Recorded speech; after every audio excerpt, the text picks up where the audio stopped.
Hello बच्चों, कैसे हैं आप सब। उम्मीद करता हूँ बहुत अच्छे होंगे और स्वागत है आपके अपने YouTube channel Srishti the vision academy में। जैसा कि आप जान रहे हैं कि हमारा क्लास 10th मैथ्स काफ़ी इम्पोर्टेंट क्वेश्चंस की सीरीज चल रही है।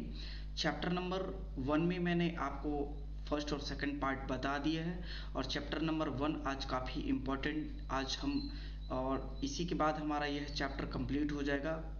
सभी इम्पोर्टेंट क्वेश्चंस मैंने आज के दो वीडियोस में कवर किए हैं और आज के वीडियोस में जितने भी बच्चे हमारे इम्पोर्टेंट टॉपिक से रिलेटेड हैं आज वो हम लोग कवर करेंगे। तो चलिए स्टार्ट करते हैं। तो आज का हम लोग काफ़ी इम्पोर्टेंट टॉपिक पढ़ने वाले हैं, यूक्लिड विभाजन एल्गोरिदम। यूक्लिड विभाजन एल्गोरिदम क्या बच्चों? यूक्लिड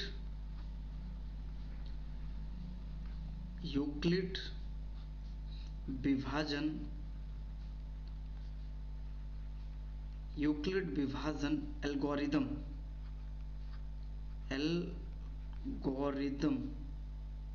या एल्गोरिथम। बच्चों इसको समझने से पहले आपको कुछ नियम्स को समझना पड़ेगा, इसके बाद ही आप समझ पाएंगे। बच्चों इंग्लिश में हम इसको बोलते हैं यूक्लिड। हेलो, तो इसको हम बोलते हैं बच्चों Euclid, EUCLID, Euclid division Lima method या थ्योरम भी बोलते हैं हम इसको। ओके, इसको समझने से पहले बच्चों कुछ आपको बेसिक कॉन्सेप्ट्स पता होना चाहिए, जैसे A equal to b q plus r. A equal to b q plus r जहां जीरो छोटा होना चाहिए बच्चों आर से और आर छोटा होना चाहिए बी से। इसको समझने के लिए हम लोग समझते हैं कि पहले ए क्या होता है, बी क्या होता है, क्यू क्या होता है और आर क्या होता है। यदि आप इन चार टर्म्स को अच्छे से समझ गए ना बच्चों, तो आपको यह समझने में काफ़ी आसान होगा। ए क्या होता है बच्चों? ए हमारा डिविडेंड होता है। क्या हो जाए बच्चों? डिविडेंड होता है। ओके, ये क्या होता है? डिविडेंड। हिंदी में बोलते हैं बच्चों इसको भाज्य। भाज्य का मतलब होता है जिसमें हम भाग देते हैं। और ये क्या होता है बच्चों? डिवीज़र होता है। क्या होता है बच्चों? डिवीज़र। ओके, डिवीज़र का मतलब होता है भाजक। जिसका हम भाग देते हैं वह भाजक और जिसमें हम भाग देते हैं वह भाज्य। और बच्चों ये हमारा क्वोटिएंट बचता है या क्वोशिएंट बचता है। भाग देने के बाद हमारा क्वोशिएंट आता है और जो भाग देने के बाद आखिरी में शेष बचता है उसको बच्चों रिमाइंडर बोलते हैं। क्या बोलते हैं? रिमाइंडर। यानी कि मैं क्वोशिएंट को हम भागफल बोलते हैं। क्या कहते हैं बच्चों? भागफल कहते हैं। और यहाँ पर रिमाइंडर को क्या बोलते हैं बच्चों? शेषफल बोलते हैं। क्या बोलते हैं? शेषफल। चलिए इसका मतलब समझ लेते हैं कि यहाँ पर जीरो छोटा होना चाहिए या बराबर होना चाहिए आर के, और आर छोटा होना चाहिए किससे? भाजक यानी बी से। बच्चों इसका मतलब ये है कि यदि शेषफल जीरो हो जाए या जीरो से बड़ा, जीरो देखिए शेषफल कभी माइनस में नहीं हो सकता बच्चों, शेषफल कभी माइनस में हो ही नहीं सकता। यानी कि वह तो जीरो से क्या होगा? शेषफल ये जीरो के इक्वल होगा, यह जीरो से बड़ा होगा। अब देखेंगे लेकिन भाजक जो होता है बच्चों, यदि वह रिमाइंडर से क्या हो गया? छोटा हो गया तो भाग जाएगा। यदि रिमाइंडर से बड़ा है तो भाग नहीं जाएगा। मतलब यदि हम कहते हैं कि शेषफल एक है और भाजक हमारे पास दो है, तो भाजक बच्चों बड़ा है और शेषफल क्या होगा? छोटा, तो इसमें भाग नहीं जाएगा। भाग क्या नहीं क्या होगा बच्चों? भाग नहीं जाएगा। चलिए समझ लेते हैं, एक एग्जाम्पल से पहले समझ लेते हैं। एक छोटी सी संख्या में लेता हूँ जैसे यहाँ पर मैंने 10 लिया और यहाँ पर मैंने क्या लिया बच्चों, 3 लिया। क्या लिया, 3। तो कितने टाइम्स जाएगा, तो आप बोलेंगे सर 3 टाइम्स जाएगा। 3 3 9, यानी कि 3 3 9, 9 यहाँ पर आएगा। 10 में 9 घटाएंगे तो बच्चों 1। तो ये क्या है बच्चों, हमारा रिमाइंडर हुआ शेषफल। ये क्या है हमारा बच्चों, क्वोशिएंट। ये क्या है बच्चों, हमारा डिविडेंड। और ये क्या है बच्चों, हमारा डिवीजर। ओके, क्या है हमारा, तो इसको हिंदी में भाज्य बोलते हैं, सॉरी भाजक बोलते हैं। ये क्या है बच्चों, भाजक। और डी क्या है हमारा बच्चों, यहाँ बी होगा, सॉरी माफ करिएगा, यहाँ बी क्या होगा बच्चों, भाज्य। क्या होगा, भाज्य। और ये क्या होगा हमारा बच्चों, शेषफल। ये क्या होगा, शेषफल, सॉरी माफ करिएगा, ये हमारा भागफल होगा। क्या होगा बच्चों, भागफल होगा। क्या होगा, ये हमारा भागफल है।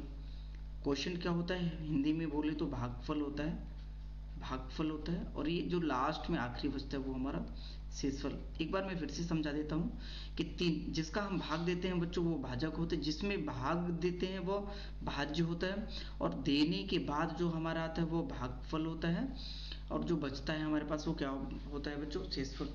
चलिए तो मैं शुरुआत करता हूँ, एक यूक्लिड विभाजन एल्गोरिथम का प्रश्न लेता हूँ। काफी इंपॉर्टेंट प्रश्न है बच्चों।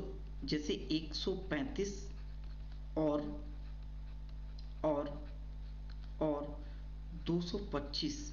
सबसे पहले तो हम लोग देखेंगे, क्योंकि यहाँ पर बच्चों हम हमेशा से रूल कहता है इस मेथड्स का कि बड़ी संख्या में छोटी संख्या का क्या देना है बच्चों, भाग देना है। बड़ी संख्या में छोटी संख्या का क्या देना है, भाग। तो यहाँ बड़ी संख्या क्या है 225 और छोटी संख्या क्या है 135 है। तब हम कौन सा मेथड लगाएंगे, यूक्लिड विभाजन एल्गोरिथम प्रमेय से, यानी कि a equal to b q plus r, जहाँ बच्चों 0 छोटा होना चाहिए, बराबर होना चाहिए r के, और r छोटा या बराबर होना चाहिए किसके बच्चों, किसके, तो आप बोलेंगे सर बी के, किसके, बी के। तब बच्चों यहाँ पर हम ये थ्योरम लगाएंगे, तो ए की जगह पर हम लोग क्या रखेंगे बच्चों, 225 लेंगे। Step first, step first Hindi में बोलते हैं बच्चों चरण एक, चरण एक स्थिति। तो यहाँ पर 135, ये क्या है हमारा बच्चों, ये भाजक है। ये क्या है, भाजक। कितने बार जाएगा, तो एक बार जाएगा। कितने बार जाएगा, एक बार। शेषफल क्या बचेगा, 90। अभी भी सेकंड स्टेप में क्या करेंगे बच्चों, फिर से कि 135 बड़ा है किससे बच्चों, शेषफल से, यानी कि तो फिर से हम क्या यूज करेंगे, यूक्लिड विभाजन एल्गोरिथम प्रमेय। यहाँ पर आपको लिखना है कि पुनः यूक्लिड विभाजन एल्गोरिथम का प्रमेय करके, प्रमेय का प्रयोग करके फिर से क्या करेंगे बच्चों, तो यहाँ पर 135 क्या बन जाएगा, हमारा भाजक बन जाएगा, और 90 हमारा क्या बन जाएगा बच्चों, भागफल। कितने बार जाएगा, तो अभी भी हमारा एक बार जाएगा। घटाएंगे, देखिए 135 में बच्चों, पहले यहाँ समझ लेते हैं कि 225 में यदि हम 135 का भाग देंगे बच्चों तो एक बार जाएगा 135, यहाँ से माइनस जो आएगा वो 90 बचेगा। क्या बचेगा, 90। अब इस बार यहाँ पर सेकंड स्टेप में क्या करेंगे बच्चों, इस बार भाजक क्या बन गया 135, सॉरी भाज्य क्या बन गया 135 और भाजक क्या बन गया 90। तो कितने बार जाएगा बच्चों, एक बार। तो यहाँ 90 में हम 135 में 90 घटाएंगे तो क्या आएगा 45। तो यहाँ पर क्या आ जाएगा बच्चों, 45 आ जाएगा। ओके, इसके बाद नेक्स्ट स्टेप में क्या होगा कि पुनः यहाँ पर क्या होगा बच्चों कि शेषफल 0 के बराबर नहीं है, शेषफल 0 के बराबर नहीं है। तो जब शेषफल 0 के बराबर नहीं होगा तो हम नेक्स्ट स्टेप में करेंगे। कितने स्टेप में, नेक्स्ट स्टेप में। इस बार क्या होगा बच्चों, 90। क्या होगा, 90। 90 बड़ा है किससे बच्चों, शेषफल से। किससे, फिर से हम क्या करेंगे, तीसरे स्टेप में भी यूज करेंगे, equal to b q plus r, b q plus r. यहाँ पर आपको लिखना है, बार बार लिखना है कि पुनः यूक्लिड विभाजन एल्गोरिथम का प्रमेय का प्रयोग करके, जहां r बराबर नहीं है 0 के, r बराबर नहीं है किसके बच्चों, 0 के। जब तक r 0 नहीं होगा तब तक आपको लगातार करना है, भाग देते रहना है। ओके, इसके बाद यहाँ पर 90 हमारा भाजक बन गया और भाज्य बन गया, और यहाँ पर 45 क्या बन गया बच्चों, हमारा भाजक। तो 45 दूना 90, यहाँ पर प्लस क्या बचेगा, शेषफल 0। अतः शेषफल 0, अतः शेषफल क्या आ गया बच्चों, 0। तो जब शेषफल 0 आ जाएगा, हमारा r क्या है, शेषफल, r क्या है, शेषफल। जब यहाँ पर हमारा r क्या होगा, 0 हो जाएगा, तब क्या करेंगे बच्चों, ध्यान से समझिए, भाजक ही HCF होता है। क्या होता है बच्चों? भाजक ही हमारा क्या कहलाता है? HCF।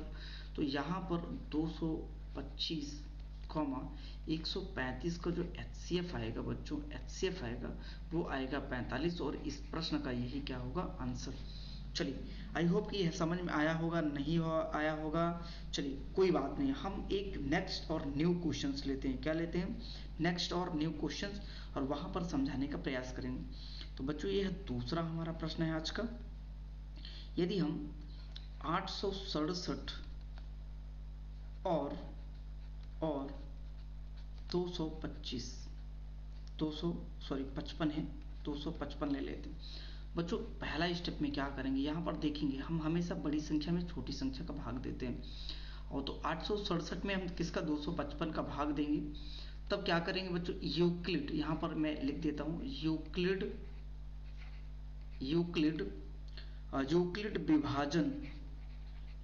विभाजन एल्गोरिदम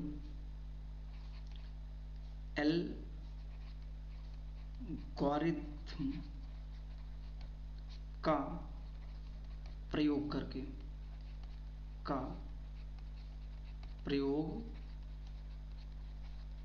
ओके, यहाँ पर हम लोग प्रयोग करेंगे।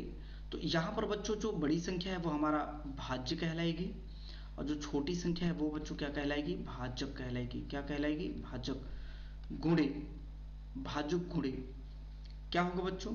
अब ये कितने बार जाएगा? तो 3 बार जाएगा। कितने बार जाएगा? 3 बार। शेषफल क्या बचेगा? 102। शेषफल क्या बचेगा? 2। पुनः बच्चों दूसरे स्टेप में क्या करेंगे कि यहाँ पर शेषफल 0 के बराबर नहीं है, शेषफल 0 के बराबर, r बराबर नहीं है किसके? 0 के। तब पुनः यूक्लिड विभाजन एल्गोरिथम का क्या करके बच्चों? प्रयोग करके, यानी कि a equal to b q plus r, यानी कि इसको हम ऐसा भी कह सकते हैं कि भाज्य बराबर भाजक गुणे भागफल प्लस शेषफल। ओके, तो यहां से इस सेकंड स्टेप में 255 हमारा क्या बन जाएगा बच्चों? भाज्य बन जाएगा, और 102 हमारा भाजक बन जाएगा। क्या बन जाएगा बच्चों? भाजक बन जाएगा। तो इस बार कितने बार जाएगा? तो 2 बार जाएगा। भाग देंगे तो 2 बार, तो शेषफल क्या बचेगा बच्चों? 51 बचेगा। क्या बचेगा? 51। यहाँ पर हम पुनः देख रहे हैं, क्या देख रहे हैं बच्चों, कि इस बार भी शेषफल 0 के बराबर नहीं है। तब पुनः यूक्लिड विभाजन एल्गोरिदम का क्या करके बच्चों? प्रयोग करके। तो इस बार क्या होगा? इस बार पुनः यहाँ पर क्या होगा बच्चों कि 102 हमारा भाज्य बन जाएगा, और 51 बच्चों हमारा भाजक बन जाएगा। तो कितने बार जाएगा? 51 दूना 102, और शेषफल क्या हो जाएगा बच्चों? यहाँ शेषफल 0 के बराबर है। अतः हम कह सकते हैं कि 867 और 255 का HCF बच्चों 51 होगा, क्योंकि भाजक ही HCF कहलाता है। तो भाजक हमारा क्या है बच्चों? 51। ये हमारा अगला क्वेश्चंस। इसके बाद हम नेक्स्ट न्यू इम्पॉर्टेंट क्वेश्चंस करने वाले हैं, और इस साल के लिए ये बहुत ही इम्पॉर्टेंट क्वेश्चंस होने वाला है। तो आज का हमारा तीसरा प्रश्न है बच्चों कि दर्शाइए कि कोई धनात्मक पूर्णांक कोई धनात्मक पूर्णांक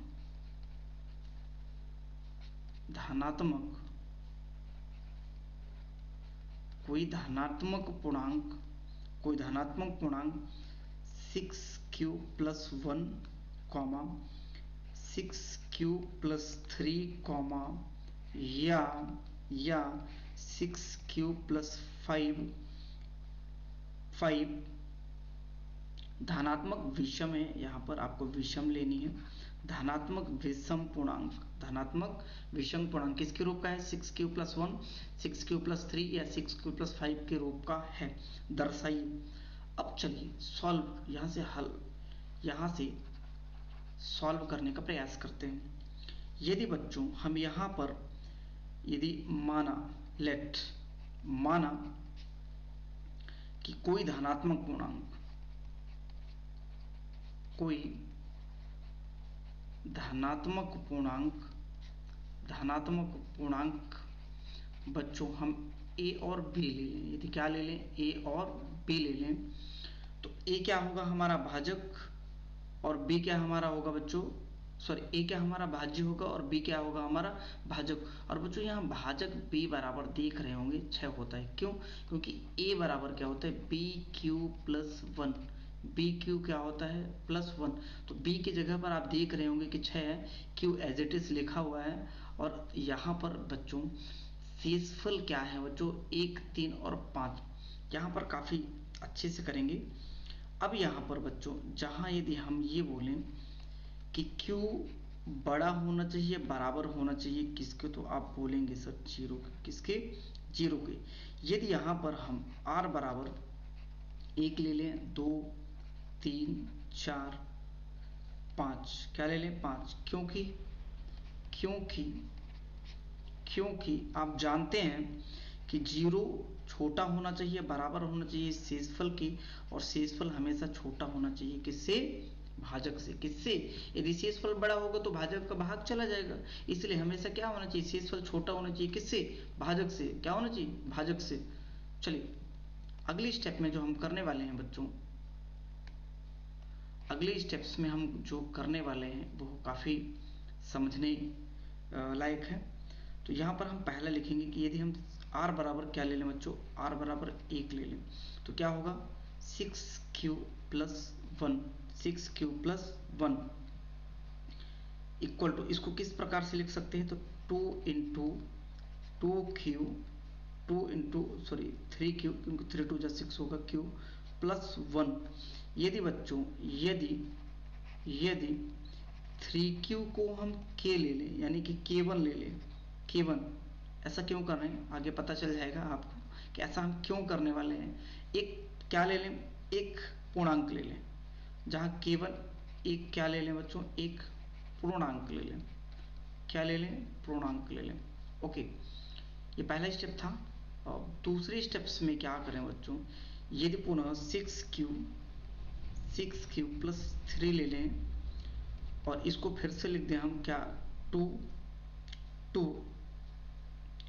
क्या ले लें, 2 इंटू 3q प्लस यहाँ पर बच्चों 3q ऑलरेडी है। अब यहाँ से 3q और 3q क्या ले लें, कॉमन ले लें। क्या ले लें, कॉमन। तो क्या बचेगा, यहाँ से क्या बचेगा बच्चों, सॉरी इसको हम 2q प्लस 1 कर लें। क्या कर लें, 2q प्लस 1। तो यहाँ से एक मिनट, यहाँ से यदि यहाँ से हम 2 कॉमन ले लेते हैं। क्या ले लेते हैं, 2 कॉमन। तो यहाँ से क्या बचेगा बच्चों, 3q। इन दोनों से क्या ले लेते हैं बच्चों, 2 कॉमन।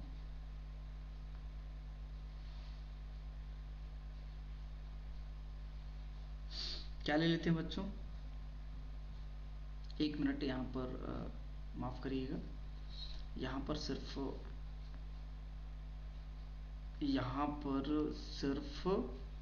क्या होगा, 2 प्लस 1। तो इतने से कॉमन ले लेते हैं, इतने से 2 कॉमन ले लेते हैं, तो क्या बचेगा 3q प्लस 1। क्या बचेगा, 3q प्लस 1। अब यहाँ पर हम यदि क्या करें, क्या करें बच्चों,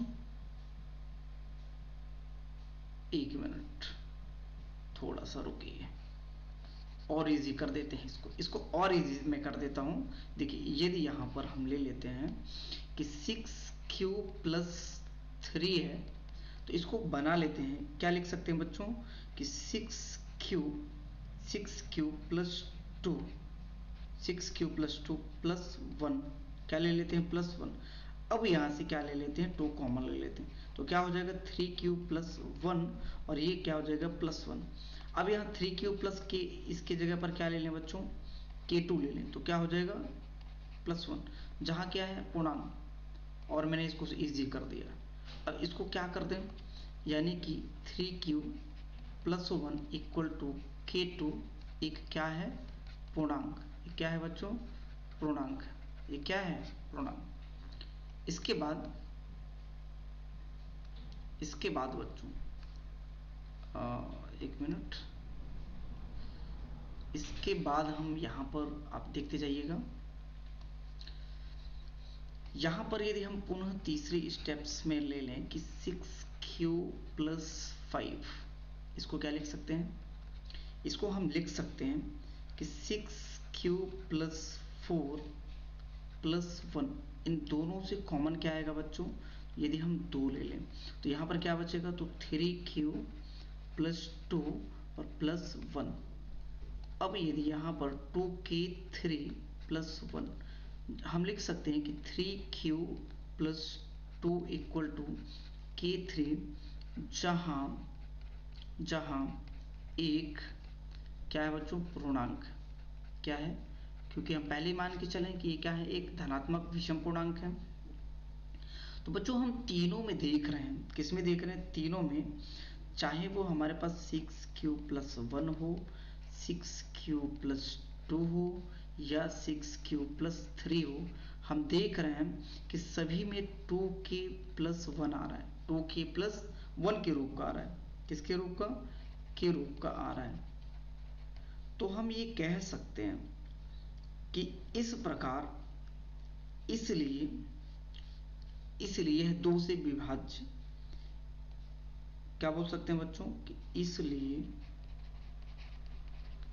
6q प्लस 1, 6q प्लस 2 या 6q प्लस 5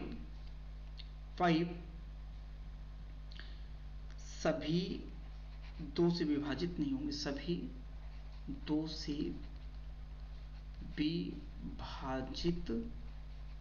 विभाजित नहीं है। क्या है बच्चों? नहीं है। ओके। तो इस प्रकार कोई भी धनात्मक विषम पूर्णांक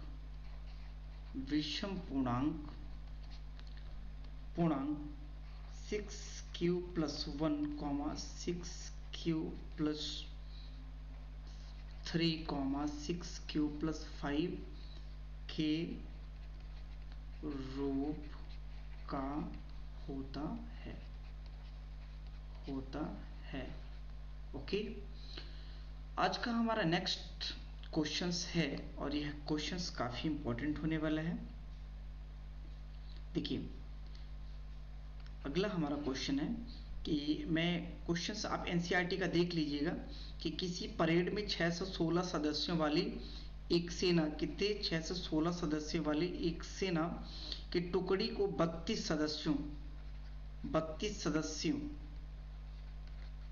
सदस्यों वाले एक आर्मी बैंड, ठीक है बच्चों, इसका HCF निकालनी है। क्या निकालनी है आपको? HCF। तो HCF कैसे निकालेंगे? हम यहाँ पर यूक्लिड विभाजन एल्गोरिदम लगाएंगे। क्या लगाएंगे?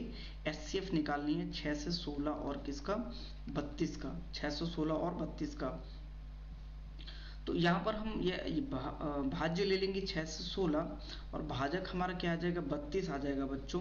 और यह कितने बार जाएगा? तो 19 बार जाएगा और प्लस शेषफल क्या बचेगा? 8। बच्चों यहाँ पर r 0 के बराबर नहीं है, ये पहला स्टेप्स था।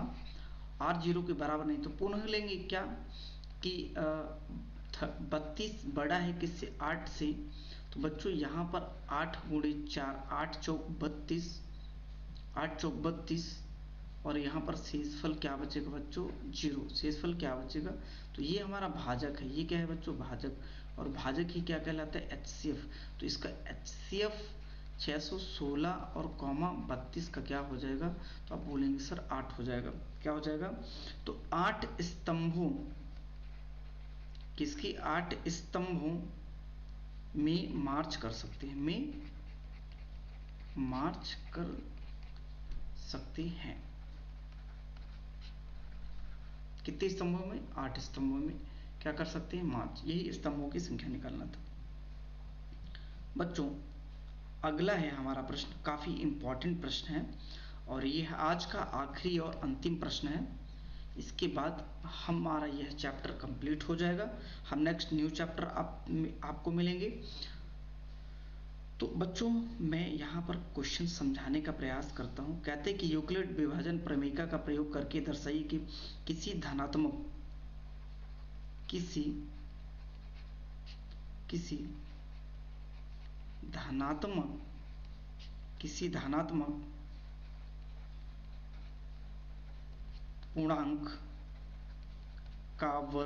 पूर्णांक का वर्ग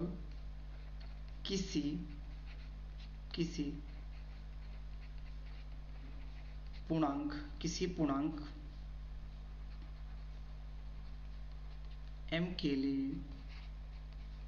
m के लिए 3m या 3m+1 के रूप का होता है।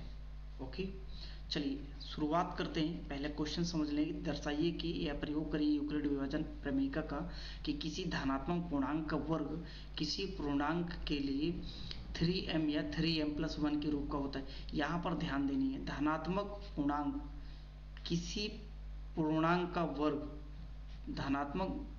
का वर्ग, चलिए यदि बच्चों हम मान लें कि माना कोई धनात्मक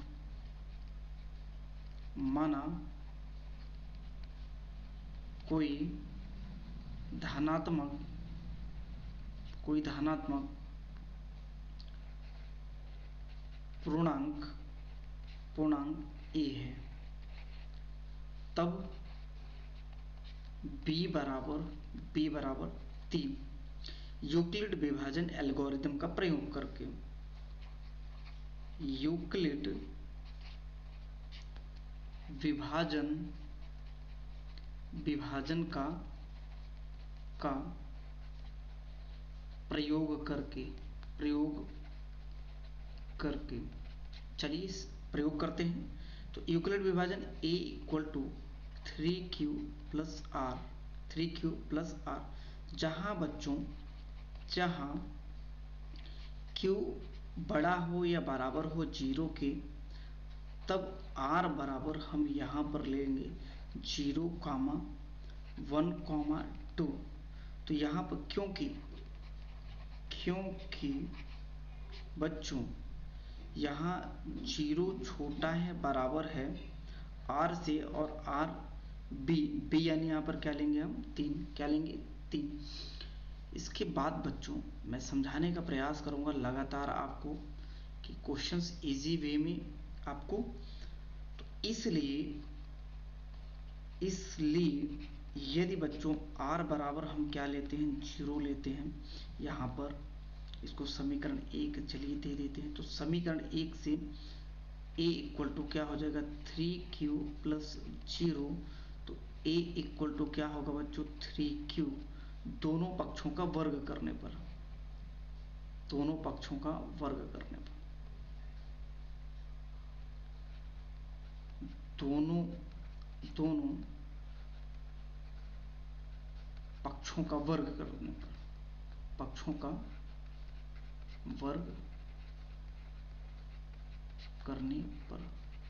बच्चों दोनों पक्षों का वर्ग कर देते हैं। तो दोनों पक्षों का वर्ग करेंगे तो क्या होगा a² बराबर यहाँ से क्या हो जाएगा बच्चों 3q का वर्ग।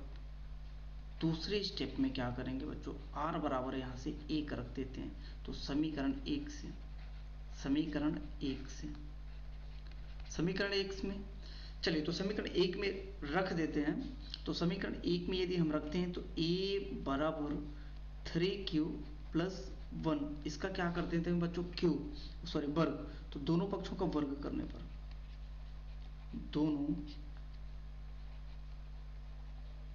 दोनों पक्षों का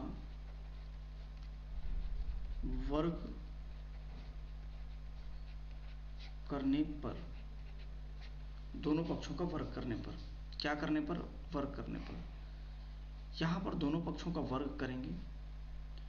तो जब हम दोनों पक्षों का वर्ग करेंगे तो क्या होगा बच्चों 3q प्लस 1 का वर्ग करने पर, यानी ए प्लस बी का होल स्क्वायर। तो क्या होगा बच्चों, ए प्लस बी का होल स्क्वायर, तो 3 तियां ए का स्क्वायर यानी ए क्यूब का स्क्वायर प्लस 3 दूनी 6, तो 6 क्यूब और 1 एकम 1। बच्चों इसको और किस तरीके से लिख सकते हैं, तो ध्यान से समझिएगा। इसको देखिए, इसको हम और इस तरीके से भी लिख सकते थे। कैसे कि 3 इंटू 3 क्यू स्क्वायर, 3 क्यू का स्क्वायर। ऐसे इसको भी यहाँ पर लिखेंगे। यदि हम 3 बच्चों यहाँ से कि 3 ले लें तो क्या हो जाएगा, 3 Q square plus 2 Q plus 1।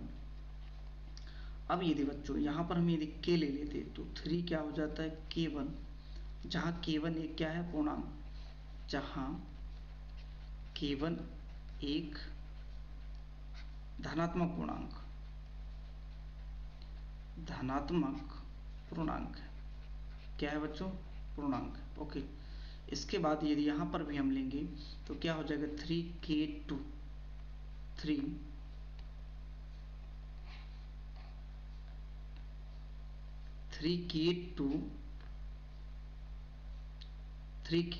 Plus 1।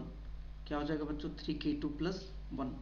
इसको हम इस प्रकार से भी लिख सकते हैं कि जहाँ k2 एक क्या है, एक धनात्मक पूर्णांक, एक क्या है, धनात्मक पूर्णांक। तो बच्चों यहाँ पर हम देख रहे हैं कि ये 3k1 3k2 और हम और भी एक बार प्लस 2 पुट करके देख लेते हैं। प्लस क्या, 2। तो यदि यहाँ पर हम r इक्वल टू इस बार 2 पुट करके देखेंगे तो समीकरण 1 से तो समीकरण 1 से क्या होगा बच्चों, समीकरण 1 क्या होगा, तो a equal to 3q plus 2। तो दोनों पक्षों का वर्ग करने पर, दोनों पक्षों का वर्ग करने पर, दोनों पक्षों का क्या करने पर, वर्ग करने पर। चलिए कर देते हैं। तो ये a स्क्वायर 3q प्लस 2 का वर्ग, इसको और हम किस तरीके से लिख सकते हैं प्रसारण करके, तो 9q square plus 12q plus 4। बच्चों a प्लस बी का होल स्क्वायर का फॉर्मूला लगाइए। क्या होता है, a square plus 2ab plus b square. यहाँ बच्चों a स्क्वायर की जगह पर 3q, तो 3 3 ज़ा 9, तो यहाँ पर क्या हो गया है 9q स्क्वायर प्लस यहाँ 2 है, तो देखिए 3 दूनी 6, 6 दूनी 12, तो 12q और यहाँ पर बी स्क्वायर मतलब 2 दूनी 4, तो यहाँ पर क्या आ गया था 9q स्क्वायर प्लस 12। इसको और भी किस तरीके से लिख सकते हैं बच्चों, यदि हम इससे दोनों से 3 को कॉमन ले लें तो 3q square plus 4q plus 1 plus 1। यहाँ 4 को हम क्या लिख सकते थे बच्चों, इसको एक स्टेप या आप ऐसा भी लिख लेना कि 9q square plus 12q plus 3 plus a। तो आप यहाँ से काम करना, यहाँ से 3 कॉमन ले लेना, तो यहाँ से 3 बाहर आएगा तो 3q स्क्वायर बचेगा, यहाँ से 3 बाहर आएगा तो 4 3 12 4 बचेगा, और यहाँ से 3 बाहर आ जाएगा तो 1 बचेगा, और ऑलरेडी 1 बाहर था। इसको क्या लिख सकते हैं, k3 प्लस 1। तो हम यहाँ से देख रहे हैं बच्चों, क्या देख रहे हैं कि ये जो हमारे पास आ रहा है बनकर कि 3k1, 3k2 प्लस 1 या 3k3 प्लस 1 प्लस यहाँ। तो इस प्रकार जहाँ हम ये बोल सकते हैं कि इस प्रकार जहाँ K1 बच्चों क्या K1 K2 K3 यानी कि K1 K2 और K3 धनात्मक पूर्णांक हैं। क्या है? धनात्मक पूर्णांक हैं। क्या है बच्चों? धनात्मक पूर्णांक हैं। तो हम इस प्रकार कह सकते हैं, इस